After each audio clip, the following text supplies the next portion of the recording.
Hello. Chemistry का fifth class में आज आगे देखते हैं क्या है। देखो केमिस्ट्री में इलेक्ट्रॉन का खोज जे थॉमसन ने किया है, प्रोटॉन का खोज गोल्डस्टीन और न्यूट्रॉन का खोज जो है चैडविक ने किया था। ठीक है, तो ये सब खोज कैसे हुआ। सबसे पहले जो रदरफोर्ड ने नाभिक का खोज किया, न्यूक्लियस का, वो कैसे किया था बता दिए प्रीवियस क्लास में। और जो द्रव्यमान होता है, मास होता है, वो इलेक्ट्रॉन का होता है 9.1 इंटू 10⁻³ kg। ठीक है, देखो -31 का मतलब क्या है। जैसे मान लो कि ये है 10⁻², तो इसका मतलब 1 kg को 100 बार टुकड़ा करोगे। ठीक है, 1 kg का 100 टुकड़ा, उसको बोलते हैं 10⁻²। अगर 10⁻³ है तो इसका मतलब है 1 kg का 1000 टुकड़ा। ठीक है, तो 10⁻⁻4 क्या हो जाएगा, 10,000 टुकड़ा। तो ऐसे करके -31 समझ पा रहे हो। 10⁻⁻31 मतलब 1 kg को इतना बार तोड़ोगे तो इलेक्ट्रॉन का जो होगा वो मास, ठीक है, इलेक्ट्रॉन का वो मास होगा। इंटू क्या है 9.1, तो 9.1 इंटू 10⁻31 kg। ठीक है, तो ये इलेक्ट्रॉन का है। ये जो है इलेक्ट्रॉन सबसे हल्का होता है। उसके बाद प्रोटॉन है 1.6725 इंटू 10⁻⁻27, और न्यूट्रॉन जो है सबसे भारी होता है, तो 1.6748 इंटू 10⁻⁻27 kg। ठीक है, और चार्जेस का बात कर ले तो इलेक्ट्रॉन पे नेगेटिव चार्ज होता है, प्रोटॉन पे पॉजिटिव चार्ज होता है, और न्यूट्रॉन पे किसी तरह का चार्ज नहीं होता है। तो ये सब डिस्कस हो चुका है। अच्छा, आज देखेंगे हम लोग परमाणु भार, एटॉमिक मास क्या होता है, एटॉमिक नंबर क्या होता है। ठीक है, आज एटॉमिक मास और एटॉमिक नंबर को डिटेल में समझना है। देखो, परमाणु का कोई एक्चुअल में भार होता ही नहीं है। ठीक है, जो भी परमाणु का भार होता है वो उसके न्यूक्लियस का भार होता है। समझो, अगर मैं परमाणु बोलता हूँ तो आप क्या समझते हो, ये फिगर। ठीक है, ये फिगर जो है परमाणु का मतलब ऐसा। तो बीच में न्यूक्लियस में होता है प्रोटॉन और न्यूट्रॉन। ठीक है, और बाहर में जो है ऑर्बिट पे ये जो है इलेक्ट्रॉन इस ऑर्बिट का चक्कर लगाता है, ये इलेक्ट्रॉन है। समझ में आया। तो इलेक्ट्रॉन जो है वो घूम रहा है, और जो भी चीज़ घूरता है उसका एक्चुअल में कोई भार होता नहीं है, उसे माप नहीं सकते। और बीच में क्या होता है, बीच में होता है न्यूट्रॉन और प्रोटॉन, ये बीच में होता है। ठीक है, तो जब कभी भी हम लोग कहेंगे कि परमाणु भार, तो समझने के लिए ये जो है पूरा परमाणु भार देखिएगा। बट मापने के टाइम, ठीक है, अगर आप लोग समझिए कि अगर मैं बोलूँगा परमाणु भार, तो ये पूरा परमाणु का जो भार होगा, ऐसे तो एक्चुअल में ये पूरा परमाणु भार समझने के लिए, लेकिन एक्चुअल में भार हम किसका बात कर रहे हैं। जब भी मैं बोलता परमाणु भार तो मैं बात करूँ न्यूट्रॉन और प्रोटॉन का। ठीक है, नाभिक में जो है उसका भार, यानी न्यूट्रॉन और प्रोटॉन। नाभिक में होता क्या है, तो न्यूट्रॉन और प्रोटॉन। तो जब भी एटॉमिक वेट, तो हम लोग बोल सकते हैं कि जो एटॉमिक वेट होता है, एटॉमिक वेट वो क्या होता है, न्यूक्लियस का भार, है ना। न्यूक्लियस का भार ही होता है एटॉमिक वेट। तो एटॉमिक वेट को हम लोग लिखते हैं ए से, एटॉमिक वेट को लिखते हैं ए से, इसका जो सिंबल है ए है।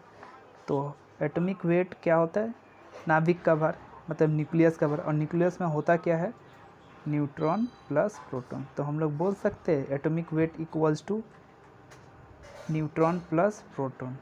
ठीक है, न्यूट्रॉन प्लस प्रोटॉन, क्योंकि एक्चुअल में परमाणु, पूरा परमाणु का कोई भार होता नहीं है, जो भी भार होता है उसके केंद्रक का भार होता है। समझ में आ रहा है? उसके केंद्रक का भार, केंद्रक में होता क्या है? न्यूट्रॉन और प्रोटॉन। तो एटॉमिक वेट का मतलब क्या हो गया? Neutron plus proton. तो कहने के लिए परमाणु भार है, बट रियल में ये किसका भार है? तो न्यूक्लियस का भार है। जैसे एग्जाम्पल के लिए अगर मैं बोलता हूँ कैल्शियम 40, ठीक है, कैल्शियम का जो परमाणु भार, कैल्शियम 40 का मतलब क्या है? कैल्शियम का जो परमाणु भार है वो 40 है। तो आप ये मत समझिए कि कैल्शियम का परमाणु भार 40 यानी कैल्शियम का परमाणु भार 40 है, नहीं। कैल्शियम के नाभिक के अंदर जो प्रोटॉन और न्यूट्रॉन है उसको जोड़ने से क्या आएगा? 40। समझ में आ रहा है? कैल्शियम 40 का मतलब क्या है कि कैल्शियम 40 का मतलब है कि इसका जो एटॉमिक वेट जैसे ही मैंने बताया, मीन्स आपके दिमाग में क्या आना चाहिए? क्लियर पिक्चर आना चाहिए। प्रोटॉन प्लस न्यूट्रॉन का हम बात कर रहे हैं। तो 40 जो आया एटॉमिक वेट वो क्या है एक्चुअल में? न्यूट्रॉन प्लस प्रोटॉन, ठीक है। ये जो 40 आया है न्यूट्रॉन प्लस प्रोटॉन को जोड़ के आएगा। दूसरी बात आता है एटॉमिक नंबर, ठीक है। एटॉमिक वेट क्लियर हुआ। एटॉमिक वेट एक्चुअल में एटॉमिक वेट किसको हम बोल रहे हैं? तो न्यूक्लियस का बात कर रहे हैं। न्यूक्लियस में जो है, और न्यूक्लियस में होता क्या है? Neutron plus proton. तो जब भी एटॉमिक वेट आएगा वो होता है neutron plus proton.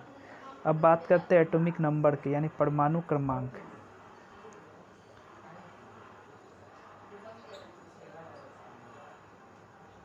Atomic number यानी परमाणु क्रमांक, ठीक है। देखो ये क्या होता है? देखो एक्चुअल में एटॉमिक नंबर होता है नंबर ऑफ प्रोटॉन, ठीक है, और एक होता है नंबर ऑफ इलेक्ट्रॉन, ठीक है। देखो इलेक्ट्रॉन याद रखना है, इलेक्ट्रॉन जितनी संख्या में होता है ना उतनी ही संख्या में प्रोटॉन होता है। अगर किसी चीज़ में, किसी भी एलिमेंट में 20 इलेक्ट्रॉन है, 20 इलेक्ट्रॉन है तो प्रोटॉन भी 20 होगा, ठीक है। ये इक्वल होता है, मतलब जितने संख्या में जो बाहर में इलेक्ट्रॉन घूरता रहता है उतने ही संख्या में उसके न्यूक्लियस में जो प्रोटॉन है वो रहता है। समझ में आ रहा है?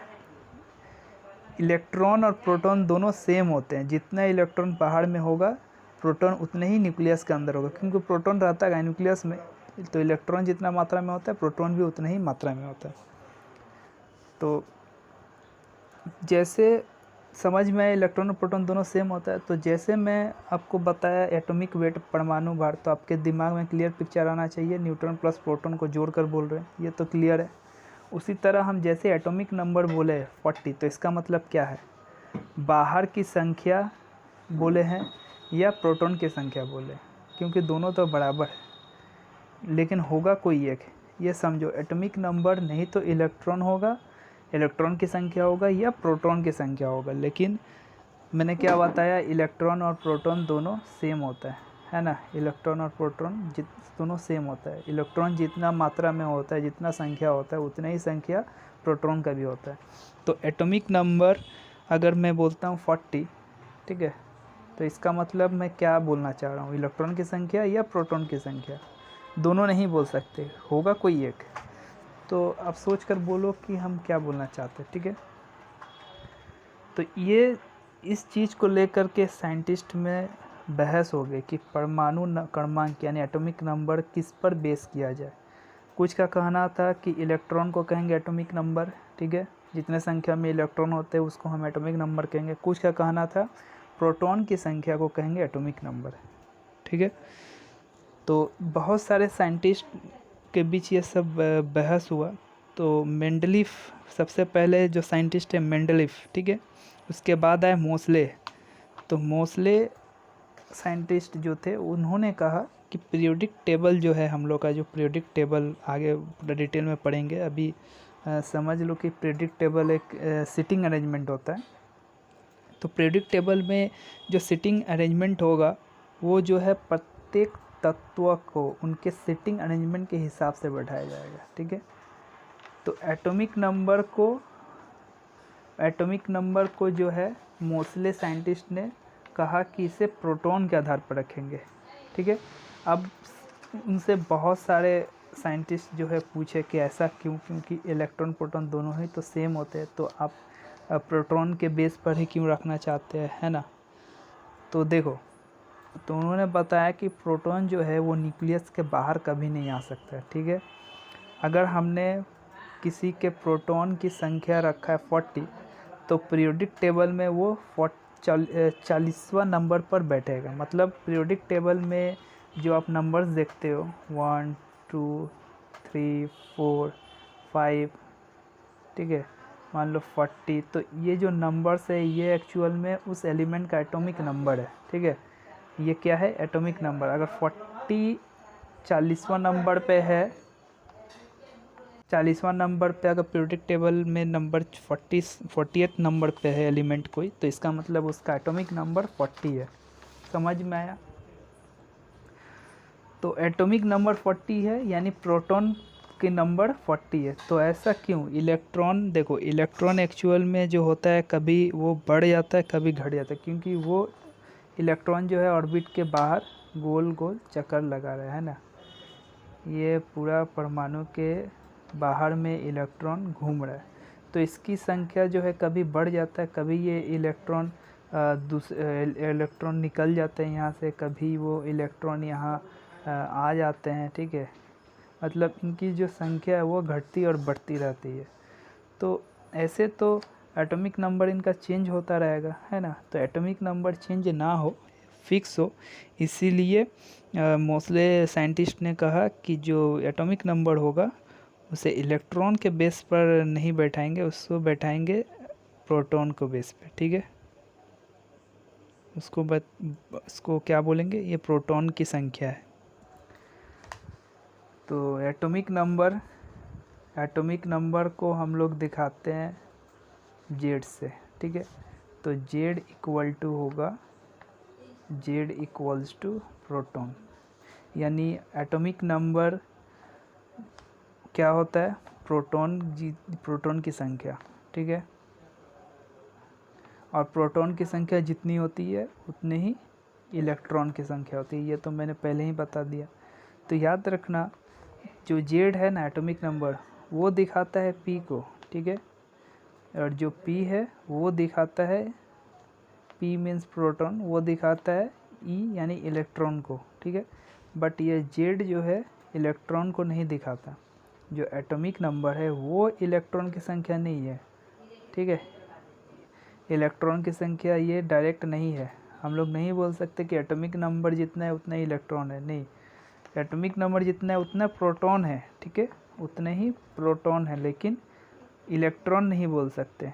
हाँ, लेकिन प्रोटॉन जितने होते हैं उतने ही इलेक्ट्रॉन होते हैं, ये बाय डिफ़ॉल्ट सही है।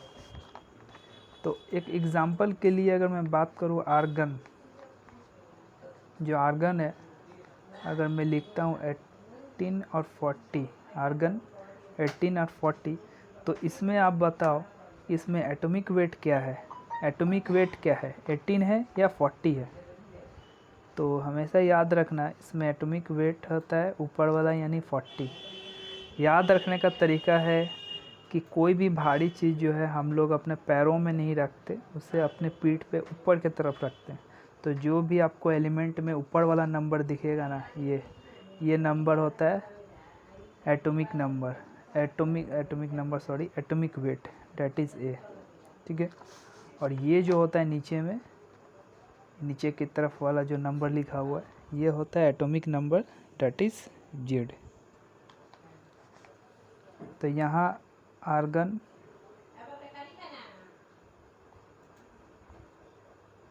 यहाँ आर्गन 18 और 40 में जो एटॉमिक वेट है वो है 40, ठीक है। और जो एटॉमिक नंबर है वो है 18। समझ में आया।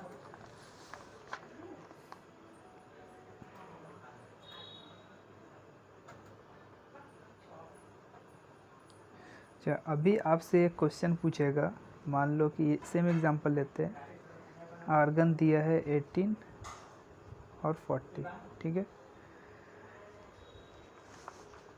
तो 18 और 40, ठीक है। तो इसमें 40 क्या है, एटॉमिक वेट, और एटॉमिक वेट क्या होता है, प्रोटॉन और न्यूट्रॉन, है ना। तो प्रोटॉन और न्यूट्रॉन कितना हो गया, 40, समझ में आया। और नीचे वाली जो संख्या है 18, वो क्या है, जेड 18, और जेड होता क्या है, प्रोटॉन होता है ना। जेड क्या होता है, प्रोटॉन होता है, ये पहले डिस्कस हो चुका है। तो इसमें न्यूट्रॉन कितना होगा, सिंपली अगर मैं पूछूं कि इसमें न्यूट्रॉन कितना होगा, तो आप कैलकुलेट करके बता सकते हो।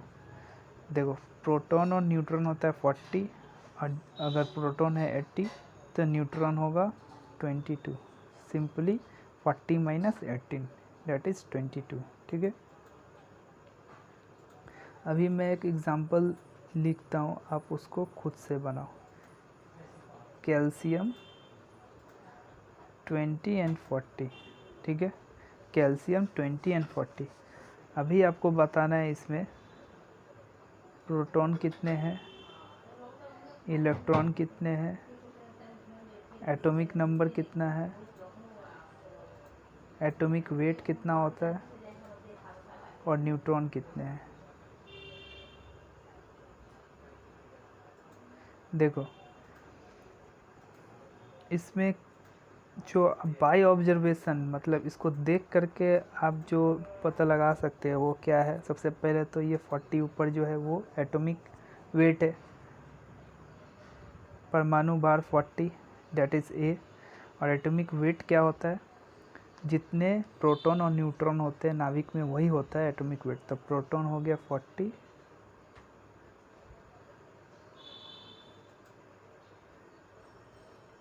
प्रोटॉन और न्यूट्रॉन का प्लस है, सर ये 40 नहीं होगा, इसको कर दो। प्रोटॉन अभी नहीं निकाल सकते, जो परमाणु भार है वो है 40, ठीक है। और जो 20 है उसको लिख लेते हैं। जो 20 है नीचे वो है atomic number, that is 20।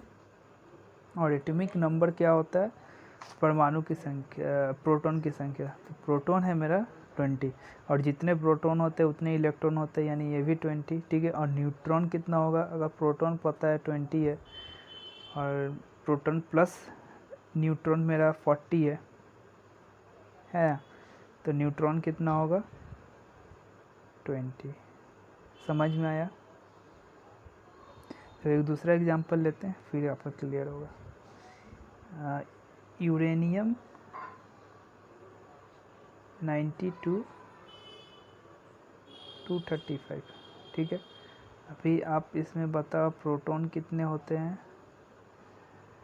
Electron कितने होते हैं, एटॉमिक नंबर कितना होता है, एटॉमिक वेट क्या है, और न्यूट्रॉन की संख्या कितनी है।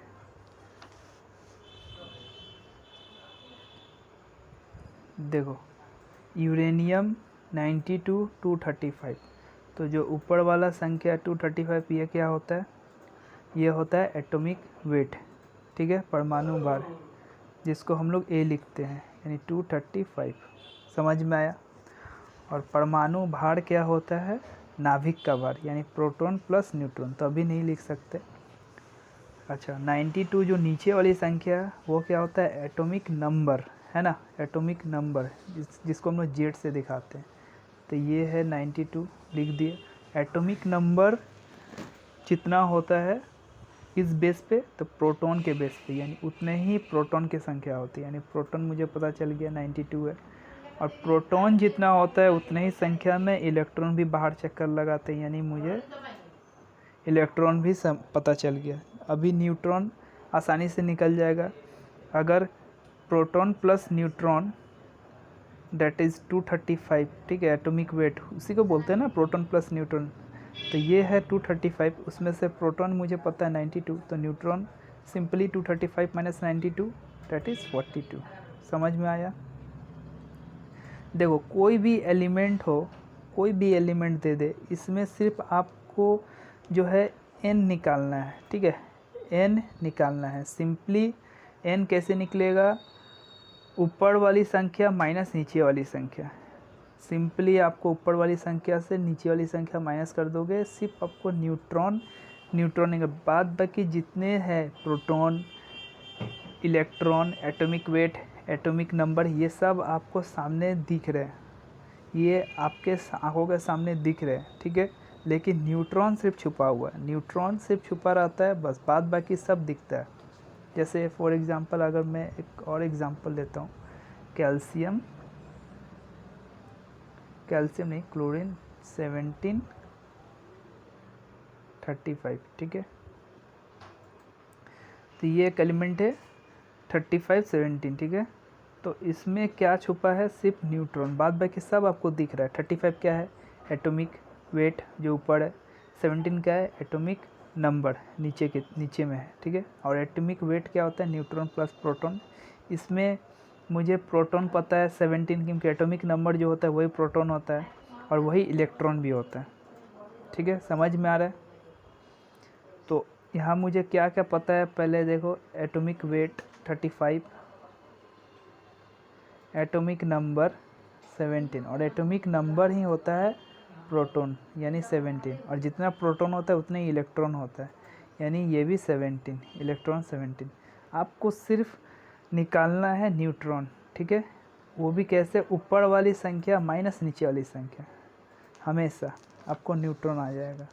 यानी a माइनस जेड, ये क्या है a और ये क्या है z, है ना। तो a माइनस जेड यानी 35 माइनस 17 दैट इज़ 18। समझ में आया। तो atomic weight minus atomic number होता है न्यूट्रॉन। कैसे, ये डिटेल में समझा दिए, समझ में आ रहा है, ठीक है। तो इसको बार बार देखना है और कॉन्सेप्ट को समझना है, एटॉमिक वेट क्या होता है और एटॉमिक नंबर क्या होता है। सिंपली एटॉमिक वेट होता है जो भी एलिमेंट है उसके ऊपर वाले नंबर को एटॉमिक वेट बोलते हैं। और एटॉमिक वेट होता क्या है एक्चुअल में, तो एटॉमिक मास होता है न्यूट्रॉन प्लस प्रोटॉन की संख्या जो नाभिक में है ना। एटॉमिक नंबर होता है प्रोटॉन की संख्या, और उतने ही प्रोटॉन जितने हैं उतने ही इलेक्ट्रॉन होता है, यानी Z equal to P equal to E बोल सकते हैं, है ना। और न्यूट्रॉन जो होता है simply atomic weight minus atomic number, ठीक है। Atomic weight minus atomic number. तो कोई भी एलिमेंट हो आपको सारी चीज़ें दिखेगा, बट न्यूट्रॉन को आपको निकालना है, वो भी बहुत सिंपली आपको एटॉमिक वेट से एटॉमिक नंबर को माइनस कर दोगे, आपका न्यूट्रॉन आ जाएगा। समझ में आ गया। इतना तक आपको बार बार वीडियो को देख करके कंसेप्ट समझने, कुछ चीज़ें हैं जो आपको याद कर लेने हैं, ठीक है। आगे हम लोग देखेंगे आइसोटोप क्या होता है,